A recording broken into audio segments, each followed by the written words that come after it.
మీనన్ మాత్రమే మీనన్ ఇంటి తాళం ఎలా ఓపెన్ చేయాలో తెలిసి ఉంటుంది. అయినా కూడా జేడీ మీనన్కి దిమ్మ తిరిగేలా ఇంటి తాళం డ్రాగన్ చేత ఓపెన్ చేయిస్తాడు. దాంతో మీనన్ చాలా షాకింగ్గా నోరు తెరుచుకొని ఇదంతా దూరం నుంచి బైనాక్యులర్లో చూస్తూ ఉంటారు.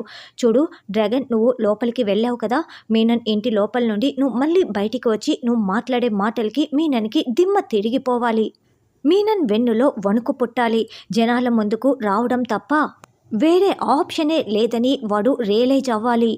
అప్పుడు వాడే బయటికి వచ్చి వాడి ఉనికిని ప్రపంచానికి తెలిసేలా చేస్తాడు. ఇదే మన ప్లాన్ అని జేడీ ఫోన్లో డ్రాగన్కి చెప్తూ ఉంటుంది. అప్పుడు డ్రాగన్ కొన్ని ఫొటోసు ఒక సూట్ కేస్ పట్టుకొని మీడియా ముందుకు ఇంటి బయటికి వస్తుంది. ఆ సూట్ కేసులో నుండి కొన్ని ఫోటోలను తీసి మీనన్తో కలిసి పెళ్లి చేసుకున్న పెళ్లి ఫోటోని, ఇదిగో ఇది మా వివాహ ఫోటో, ఇది మా హనీమూన్ ఫోటో అని మీనన్తో కలిసి దిగిన ఫోటోలని చూపిస్తూ ఉండటంతో మీనన్ నోరు తెరుచుకొని చాలా షాకింగ్గా చూస్తూ ఉంటాడు.